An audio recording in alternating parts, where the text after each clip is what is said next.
तभी इस देश में हमारी सामाजिक गुलामी, आर्थिक गुलामी जो हमारे ऊपर है, वो आर्थिक गुलामी दूर होगी, सामाजिक गैर बराबरी दूर होगी।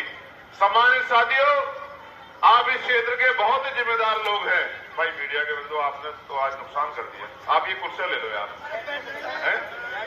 बहुत मेहरबानी हो जाएगी आपकी। आप कुर्सियां लेके बैठ जाओ, पीछे हो जाओ भाई, आप सब लोग पीछे हो जाओ, पीछे हो जाओ। ये जो लोग बैठे इनको भी देखने दो भाई, ऐसा मत करो। हो जाओ, पीछे हो जाओ। अब क्या यहाँ मत आओ, बस। बहुत धन्यवाद भाई। दिख रहा है आप सब लोगों को? ठीक कर दिया ना मैंने काम? हाँ ठीक, बहुत बढ़िया। आप ठीक है भाई उधर वालों? हाँ, मैं देख रहा था कि आप लोग उठ के देख रहे हो कि दिख तो रहा नहीं। ऊपर आ जाओ। तो इस देश में जब ये देश अंग्रेजों का गुलाम था, अंग्रेजों के गुलामी के समय 14 अगस्त 1947 को इस देश में हर जाति धर्म के लोगों को इस तरह के अवसर और अधिकार प्राप्त नहीं थे जैसे आज हैं। 14 अगस्त को हम लोग इस देश में अंग्रेजों के अधीन थे। 15 अगस्त 1947 को देश आजाद हुआ, लेकिन 16 अगस्त 1947 को बहुत अलग तरह के परिवर्तन लोगों की जिंदगी में नहीं हुए। परिवर्तन को इस तरह समझिए कि 14 तारीख को जिसकी जेब में 100 रुपए थे, आजादी के बाद 16 तारीख को भी उसकी जेब में 100 ही रुपए थे। 14 तारीख को जिसपे एक गज जमीन नहीं थी, आजादी मिलने से ऐसा नहीं कि 16 तारीख को उसके पास 100 बीघे जमीन आ गई थी।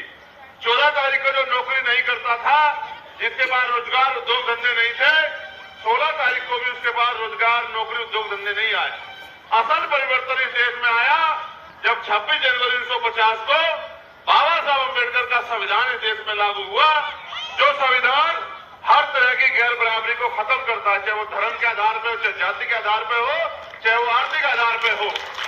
वो संविधान जो मानव को एक समान बनाता, वो संविधान जो मेरे जैसे प्राइमरी स्कूल के हेडमास्टर के बेटे को भी लोकसभा का चुनाव लड़ने की आजादी देता है, और गांव में रहने वाले मजदूर को भी, उसके बच्चे को भी पढ़ लिख के डॉक्टर, इंजीनियर, IAS, IPS बनने की आजादी देता। ये एक इतना बड़ा परिवर्तन हुआ, जैसे हमने सुना कि ये युग आया, वो युग आया, वो युग आया, लेकिन एक ऐसा युग भी आया संविधान का जिससे गरीबों को भी आगे बढ़ने का, पढ़ने का, रोजगार करने का, नौकरी करने का, कुर्सी में बैठने का अधिकार मिला। याद करो, संविधान से पहले पाल, प्रजापति, कश्यप, सैनी, मौर्य, साक्य, कुशवाहा, सैन, विश्वकर्मा, निषाद, मल्ला, चमार, वाल्मीकि, पासी, धोबी, कोरी, खटीक का बच्चा कुर्सी में नहीं बैठ सकता था। डॉक्टर, इंजीनियर, IAS, IPS नहीं बन सकता था। तब तो ये भी अधिकार था। आजादी से पहले राजा महाराजा हुआ करते थे और कहते थे कि रानी का बेटा ही राजा बनेगा। रानी के पेट से जो संतान पैदा होती थी वही राज करती थी, बाकी लोग गुलामों जैसा जीवन जीते थे। राजा जो कानून बनाता था, जो उंगली उठा देता था, वही कानून बन जाता था। लेकिन बाबा साहब अम्बेडकर ने रानी का पेट चीर दिया और बाबा साहब अम्बेडकर ने कहा कि आज के बाद राजा बैलेट बॉक्स से तैयार होगा, आपकी वोट से तैयार होगा, आज के बाद रानी का बेटा राजा नहीं बनेगा। दुश्मन भी इस बात को समझ रहा था। जब बाबा साहब ने वोट का अधिकार दिलाया, दुश्मन बड़ा षड्यंत्रकारी है जो लंबे समय से शासन करता आ रहा है, उसके मन में भी ये बात थी कि डॉक्टर अम्बेडकर ने जो व्यवस्था बना दी है, इसके बाद तो इनका गरीबों कमजोरों का राज आ जाएगा, आप राज कैसे करोगे। बाबा साहब ने वोट का अधिकार दिलाया, दुश्मन ने समझदारी से इसका तोड़ निकाला। दुश्मन ने कहा इनके पास वोट है, हमारे पास नोट है, हम इनकी वोट को नोट से खरीद लेंगे।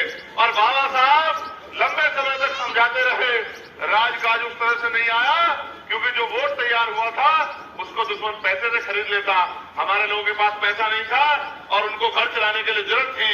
जब जब वो अपने वोट का प्रयोग करने के बारे में सोचते, दुश्मन 4 दिन 6 दिन पहले आ जाता और कहता वोट से क्या बदलेगा, पढ़े लिखे लोग नहीं थे, पैसा ले लो, हमें वोट दे दो। लंबे समय चलता रहा और बाबा साहब समझाते समझाते चले गए।